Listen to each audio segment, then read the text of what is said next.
بسم اللہ الرحمن الرحیم مولانا صلی وسلم دائما ابدا علی حبیبک خیر خلق کلہم۔ اللہ رب العزت کا بے پایاں لطف و کرم اور احسان عظیم ہے کہ جس نے ہمیں آج جمعۃ المبارک کی عظیم اور بابرکت محفل میں اکٹھے ہونے کی توفیق عطا فرمائی۔ سب سے بڑھ کر یہ کہ ہمیں دولت ایمان سے بہرامند فرمایا۔ آج ہمارا موضوع گفتگو علم کی فضیلت ہے۔ اللہ رب العزت نے قرآن مجید میں ارشاد فرمایا، قل هل يستوي الذين يعلمون والذين لا يعلمون۔ اے حبیب صلی اللہ تعالی علیہ وسلم، آپ فرما دیجئے کہ جو لوگ علم رکھنے والے ہیں، جاننے والے ہیں، اور جو علم نہیں رکھتے، جو نہیں جانتے، برابر ہیں۔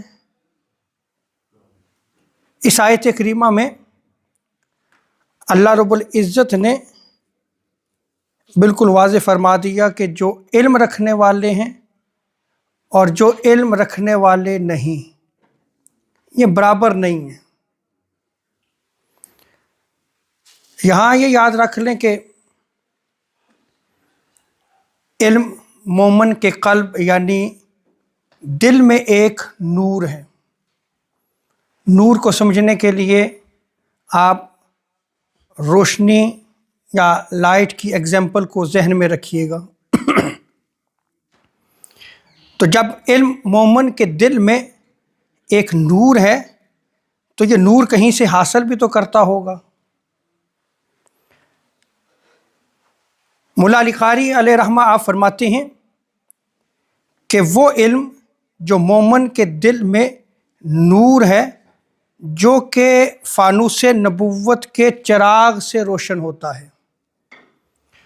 فانوس ہے اور وہ بھی نبوت کا، وہ وہاں سے جو ہے وہ علم لیتا ہے، وہاں سے ضیاء لیتا ہے، وہاں سے لائٹ لیتا ہے۔ گویا یہ ایسا علم ہے جو حضور نبی کریم صلی اللہ تعالی علیہ وسلم کے اقوال سے حاصل ہوتا ہے، یعنی آپ کے فرامین سے حاصل ہوتا ہے، یا حضور صلی اللہ تعالی وسلم کے افعال سے، جو حضور نے افعال ادا فرمائے ان سے یہ ثابت ہوتا ہے، یا حضور سید عالم صلی اللہ تعالی وسلم کے احوال کے ادراک کا نام علم ہے۔ یہاں یہ یاد رکھ لیں کہ علم انبیاء کرام علیہ السلام کی میراث ہے۔ جتنے انبیاء کرام علیہ السلام مبعوث ہوئے، ان تمام انبیاء کرام کو علوم عطا کیے گئے، اور وہ جو علم کی وراثت ہے یہ آگے علماء میں تقسیم ہوئی۔ حضور سید عالم صلی اللہ علیہ وسلم خاتم النبیین ہیں، آپ کے بعد کسی نبی نے نہیں آنا۔ اب وہ علوم نبوت، ان کی آگے ترغیب و ترہیب، ان کو آگے پہنچانا، دین کو آگے پروموٹ کرنا، اس کی تبلیغ کرنا، یہ علماء کرام ان کی ذمہ داری ہے۔ اور جو میں نے بیان کیا ہے کہ یہ علم انبیاء کرام کی وراثت ہے، اس کو سمجھیے گا کہ ہم لوگ مال و دولت کی وراثت چھوڑتے ہیں، لیکن انبیاء کرام علیہ السلام مال و دولت کی وراثت نہیں چھوڑتے بلکہ علم کی وراثت چھوڑ کے جاتے ہیں۔ اسی لیے حضور سید عالم صلی اللہ تعالی علیہ وسلم ارشاد فرماتے ہیں، ان الانبیاء لم یورثوا دینارا ولا درہما، کہ بے شک انبیاء کرام علیہ السلام وراثت میں درہم اور دینار نہیں چھوڑ کے جاتے۔ انما ورثوا العلم، بلکہ انبیاء کرام علیہ السلام اپنی جو وراثت چھوڑ کے جاتے ہیں وہ علم ہے. انبیاء کرام نے جو وراثت چھوڑی وہ علم ہے. حضور سید عالم صلی اللہ علیہ وسلم جس مکہ کی وادی میں آپ نے دعوت توحید کا علم بلند کیا، تو آپ اس پہ بھی ذرا غور کریں کہ سب سے پہلی آیت جو اترتی ہے اقرأ بسم ربک الذی خلق اترتی ہے. اس میں بھی علم کی شان کو بیان کیا گیا. عرب کے وہ لوگ جہالت پہ فخر کیا کرتے تھے، ناز کیا کرتے تھے. حضور سید عالم صلی اللہ علیہ وسلم نے اس جہالت کے اندھیروں میں علم کی ضیاء اور روشنی جو ہے وہ آپ نے پھیلائی. وہ لوگ نہیں جانتے تھے، حضور نے ان کو علم دیا. اور جو صحابہ بنے جنہوں نے حضور سے علم لیا، حضور سید عالم صلی اللہ علیہ وسلم کے اقوال کا علم لیا، افعال کا علم لیا، احوال کا علم لیا، تو جب وہ عالم بنے تو وہی جو عرب کے لوگ جو بادیہ نشین تھے، جو صحرا میں رہنے والے تھے، وہ پوری دنیا کے امام بن گئے. وہ امامت انہیں کیوں ملی؟ حضور سید عالم صلی اللہ علیہ وسلم کی اطاعت میں ملی. اور وہ علوم جو حضور سید عالم صلی اللہ علیہ وسلم نے ان کو عطا کیے تھے، ان علوم کو انہوں نے لیا. آج امت ذرا اپنے حال پہ غور کرے، کتنا علم ہے ہمارے پاس، کتنا علم ہم حاصل کرتے ہیں. قرآن کا علم جو عبادت ہے، حدیث کا علم، شریعت مطہرہ کے احکام. آپ صرف اگر ایک چھوٹی سی ایگزامپل لے لیں، نماز پڑھنا ہر بندہ مومن پہ فرض ہے، مرد ہے خواہ عورت ہے. اب اس نماز کے فرض بھی ہیں، واجبات بھی ہیں، سنن بھی ہیں. کتنا ہم جانتے ہیں؟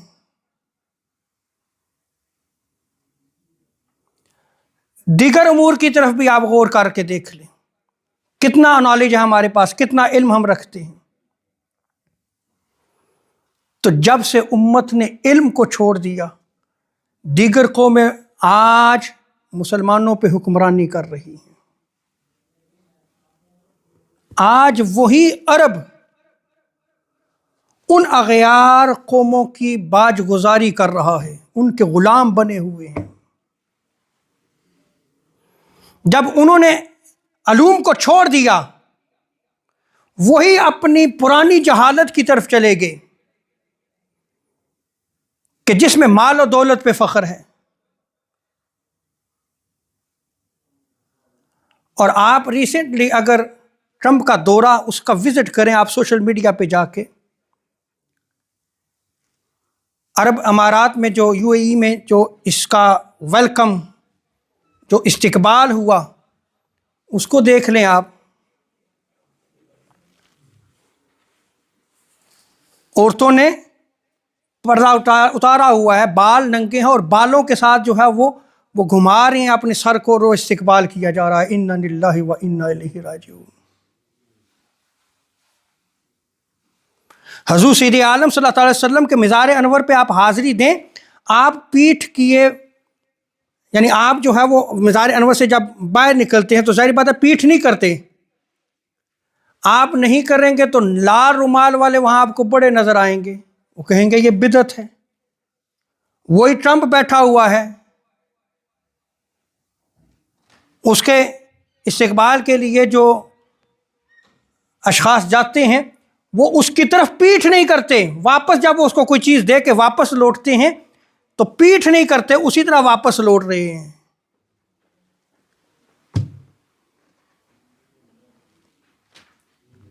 پھر سعودی عرب میں جو اس نے سلام لیا لیڈیز سے، کس کس چیز کو بیان کیا جائے؟ آج امت غلام بن گئی ہے. غزہ میں کیا ظلم و ستم ہو رہا ہے، اور تحفے میں آپ کیا دے رہے ہیں؟ دنیا کا مہنگا ترین جہاز۔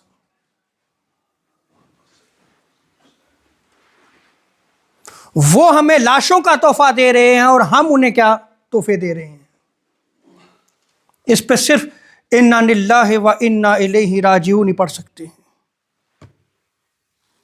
آج ضرورت اس امر کی ہے کہ ہم علم کی طرف رغبت کریں، علم کو حاصل کریں، وہ علوم جو نبوت کی وراثت ہے ان علوم کی طرف جو ہے وہ رغبت کریں، ان کو حاصل کریں۔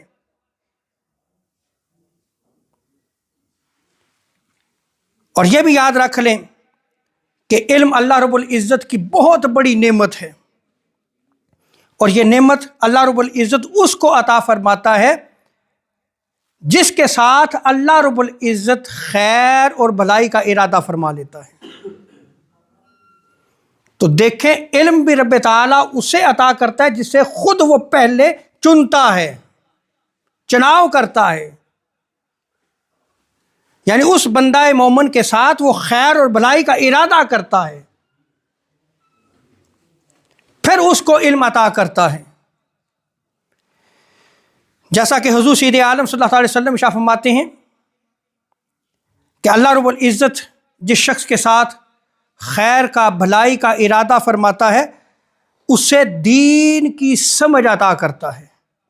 بخاری مسلم کی متفق علیہ روایت ہے۔ دین کی سمجھ خیر اور بھلائی کے ساتھ ملتی ہے۔ اور یہاں یہ بھی یاد رکھ لیں کہ جو خیر اور بھلائی پر ہو گویا وہ جنت کے راستے پہ ہے۔ ہم بھی تو جنت کا راستہ چاہتے ہیں نا۔ اب وہ جو خیر اور بھلائی پہ بندہ ہے گویا کہ وہ جنت کے راستے پہ ہے، اور یہ خیر اور بھلائی علم حاصل کرنے میں ہے، جیسا کہ حضور سید عالم محمد مصطفیٰ صلی اللہ تعالی علیہ وسلم نے ارشاد فرمایا، جو آدمی علم حاصل کرنے کے لیے کسی راستے پر نکلا تو اللہ تبارک و تعالیٰ اس سے جنت کے راستے پر ڈال دیتا ہے، جنت کے راستے پہ چلا دیتا ہے۔ نیت کر کے کیا نکلتا ہے کہ میں علم حاصل کرنے کے لیے جا رہا ہوں۔ آپ نماز ظہر پڑھنے آئیں، آپ کو علم ہو کہ نماز ظہر کے بعد درس ہوگا، آپ نیت کر کے گھر سے نکلے تو آپ جنت کے راستے پہ چل رہے ہیں۔ آپ نماز جمعہ ادا کرنے آئے ہیں، آپ کو یہ علم ہونا چاہیے کہ ایک ہفتے کے بعد ہاف این آور ہم نے جا کے علم حاصل کرنا ہے۔ آپ اس علم حاصل کرنے کی نیت سے گھر سے نکلتے ہیں، گویا آپ جنت کے راستے پہ چل رہے ہیں۔ لیکن آج ہم اپنی مساجد کی طرف دیکھیں،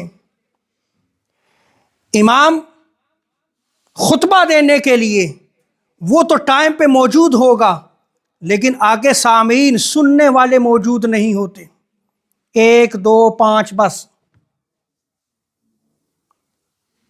نماز جمعہ ہے آج، آپ خود اس کا نظارہ آپ ہر جمعہ میں بھی کرتے ہیں، آج بھی کر لیں۔ جب بالکل آخر وقت ہوگا یہاں پہ جو ہے وہ آپ کو جگہ نہیں ملے گی، تو علم حاصل کرنا کہاں گیا آپ کا؟ ہم کہاں سے علم کو حاصل کریں گے؟ وہ جو جنت کے راستے پہ چلنا ہے وہ آپ کو کیسے ملے گا؟ آپ کو علم کہاں سے آئے گا؟ میں آپ سے سوال کرتا ہوں، آپ کے گھر میں قرآن پڑھا ہوا ہے، اہل سنت و جماعت کے عالم دین کا ترجمہ کیا آپ کے گھر میں پڑھا ہوا ہے؟ کتنا پڑھتے ہیں آپ؟ سیرت مصطفیٰ صلی اللہ علیہ وسلم کی کتب آپ کے گھروں میں موجود ہیں؟ آپ یقین جانیے کہ انگلش ٹرانسلیٹ کی ہوئی سیرت مصطفیٰ صلی اللہ علیہ وسلم کی کتب ہوں، عقائد کی کتب ہوں، لوگ گھروں میں رکھنا پسند نہیں کرتے، مساجد میں چھوڑ جاتے ہیں۔ یعنی علم سے دوری اس قدر ہو چکی ہے ہماری۔ تو جو قومیں علم کو چھوڑ دیں، کتاب سے تعلق کو توڑ لیں، علم حاصل کرنا چھوڑ دیں تو پھر دیگر قومیں جو ہیں وہ آپ پہ حکمرانی کریں گی. پھر آپ کیوں کڑتے ہو؟ عذاب تو ہم خود لے رہے ہیں. وہ علم کی میراث کہاں گئی؟ میں نے صرف ایک ایگزامپل دی ہے کہ عرب کے رہنے والے جو جہالت پہ فخر کیا کرتے تھے، جب انہوں نے حضور سید عالم صلی اللہ علیہ وسلم سے علوم حاصل کیے تو وہی سارے رہنما بن گئے، وہ امت کے لیڈر بنے. حضور کے صحابہ جو ہے وہ چائنا تک پہنچ چکے، فتوحات کے سلسلے شروع ہو گئے. آج کہاں کی وہ فتوحات؟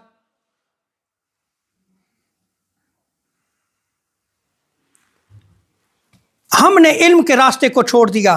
اور یہاں یہ یاد رکھ لیں کہ جو آپ علم حاصل کرنے کے لیے نکلتے ہیں، کوشش کرتے ہیں، جد و جہد کرتے ہیں، مشقت برداشت کرتے ہیں، محنت کرتے ہیں. امام صاحب میرے سامنے بیٹھے ہوئے ہیں، درس نظامی انہوں نے بھی پڑھا ہے. کتنی مشقتیں برداشت کرنی پڑتی ہیں، گھر بار چھوڑنا پڑتا ہے، کئی گھنٹوں بیٹھ کے مطالعہ کرنا پڑتا ہے. میں آپ کے سامنے یہ نہیں ہے کہ یہاں آ کے کھڑا ہو گیا ہوں میں خطاب کر رہا ہوں. صبح 8 بجے سے لے کے 11 بجے تک لگاتار کتب احادیث تفاسیر میرے سامنے تھی. کوئی حدیث کہاں سے مل رہی ہے، کوئی حدیث کہاں سے مل رہی ہے، کوئی حدیث کہاں سے لے رہا ہوں. ایک باقاعدہ موضوع بنانا پڑتا ہے.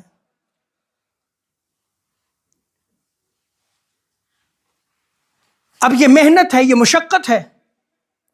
اب جو شخص یہ محنت اور مشقت کرتا ہے کس لیے؟ علم حاصل کرنے کے لیے. یہ یاد رکھ لیں کہ وہ اللہ کے راستے پر ہوتا ہے.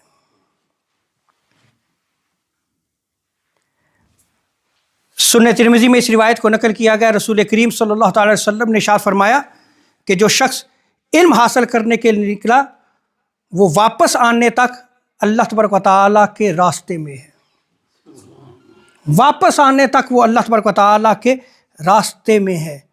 اور یہاں بھی یہ بھی یاد رکھ لیں کہ جو شخص علم حاصل کرنے کے لیے جو ہے وہ نکلتا ہے، تگ و دو کرتا ہے، کوشش کرتا ہے، جد و جہد کرتا ہے، اس کی پچھلی زندگی کے گناہوں کا وہ کفارہ بن جاتا ہے. ہم کتنا نکلتے ہیں، ہم کتنا علم حاصل کرتے ہیں. سنن ترمذی کی روایت میں آتا ہے، حضور سید عالم صلی اللہ علیہ وسلم نے ارشاد فرمایا کہ جو شخص علم حاصل کرنے کے لیے نکلا تو اس کا نکلنا اس کے پچھلے گناہوں کا کفارہ بن جاتا ہے. علم حاصل کرنا بھی گناہوں کا کفارہ بنتا ہے. اور ہر شخص کی تمنا یہ جنت ہے یا کہ نہیں؟ بڑی خوبصورت اللہ رب العزت نے جنت کو بنایا ہے اور ہر بندے مومن کی تمنا ہے. کیا آپ کو پتہ ہے کہ دنیا میں بھی جنت ہے؟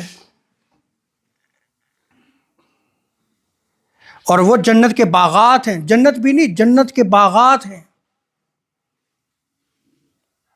سنے حدیث مبارکہ وہ جنت کے باغات دنیا میں کہاں پائے جاتے ہیں، لیکن اگر وہ باغات آپ کو ملیں تو ان باغات میں ضرور جایا کرو اور چر لیا کرو، یعنی وہاں سے علم کو حاصل کیا کرو. ہماری زندگی اس کے برعکس ہے.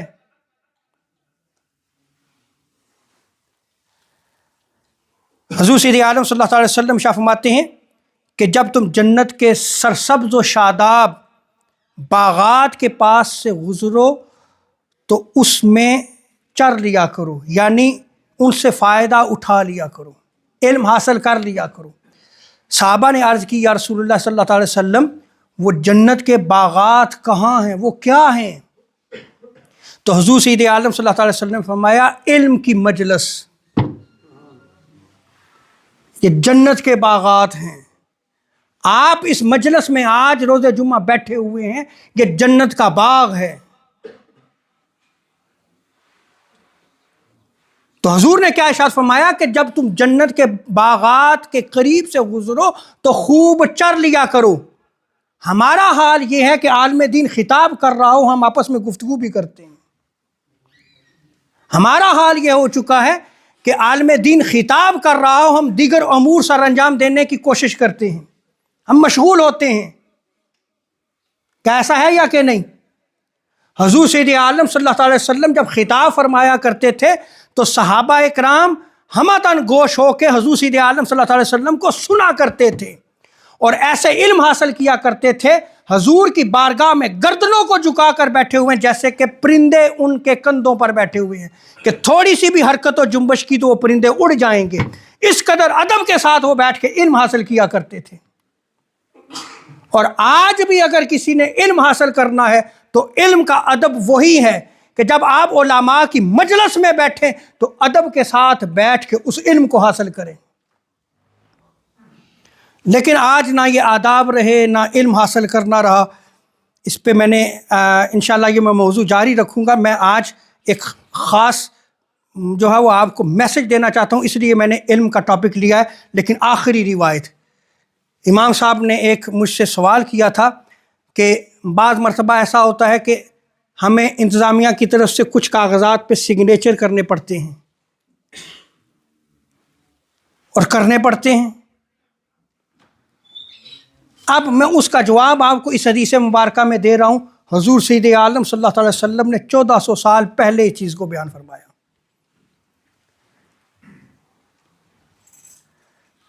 اس کو شرعی اصطلاح میں عموم بلوا کہیں گے ہم، لیکن سنیں حدیث مبارکہ. کنز العمال میں امام ہندی نے اس روایت کو نقل فرمایا ہے کہ جب اللہ تبارک و تعالی کسی قوم سے بھلائی کا ارادہ فرماتا ہے، غور سے سنیں، بھلائی کا جب کسی قوم سے، کسی نیشن سے بھلائی کا ارادہ فرماتا ہے تو اس قوم کے فقہا کی تعداد اللہ رب العزت بڑھا دیتا ہے. اس میں دین کو سمجھنے والے لوگ زیادہ ہوتے ہیں، فقیہ زیادہ ہوتے ہیں. اب حضور سید عالم صلی اللہ علیہ وسلم فرماتے ہیں کہ جب فقہا کی تعداد زیادہ ہوتی ہے، دین کو سمجھنے والے زیادہ ہوتے ہیں، تو جاہلوں کی تعداد اللہ رب العزت کم کر دیتا ہے. پھر جب فقیہ بات کرتا ہے، کوئی بات جو ہے وہ آگے میسج دے رہا ہے دین کا، تو وہ اپنے بے شمار مددگار جو ہے وہ پاتا ہے. اس کے ساتھ بے شمار مددگار ہوتے ہیں. کیوں؟ اس لیے کہ وہ جب علم کی بات پہنچا رہا ہے تو علماء موجود ہیں، فقہا اس کمیونٹی میں موجود ہیں، وہ اس کے مددگار بن جاتے ہیں، وہ اس کی تائید کرتے ہیں، وہ اس کے ساتھ چلتے ہیں. اب سنیے کہ جب یہ حال ہوتا ہے تو حضور ارشاد فرماتے ہیں کہ جب جاہل بات کرتا ہے تو پھر دب جاتا ہے، یعنی اس کی بات کو کوئی سنتا نہیں. حضور ارشاد فرماتے ہیں کہ وہ دب جاتا ہے. اسے پتہ ہے کہ میں بات کروں گا، یہاں علماء موجود ہیں، یہاں اس کمیونٹی میں اہل علم موجود ہیں، وہ میری بات کو رد کر دیں گے، قرآن و سنت سے وہ بات کر رہا ہے، تو وہ وہیں پہ دب جائے گا. اب ذرا اپنی حال پہ آپ غور کیجئے گا. آگے حضور سید عالم صلی اللہ علیہ وسلم کیا ارشاد فرماتے ہیں؟ امام صاحب ذرا غور سے سنیے گا کہ جب اللہ تعالیٰ کسی قوم سے برائی کا ارادہ کرتا ہے تو اس کے جاہلوں کی تعداد بڑھا دیتا ہے اور فقہا کی تعداد کم کر دیتا ہے. پھر جاہل جب بات کرتا ہے تو اس کے مددگار بہت زیادہ ہوتے ہیں. کہتے ہیں مولوی جی رہن دیو، تسی سانو دین نہ سکھاؤ. پھر ایک آواز سے کئی آوازیں. آگے سنیے گا، حضور صلی اللہ تعالی وسلم فرماتے ہیں کہ جب عالم بات کرتا ہے تو پھر دب جاتا ہے، وہ پھر بات نہیں کرتا. وہ کہتے ہیں میں کہاں کس سے بات کروں، اس دل کا دکھڑا کس کو سناؤں، نہیں سنی جائے گی. آپ سمجھ گئے امام صاحب؟ نہیں سنی جائے گی. علم سے دور ہیں ہم.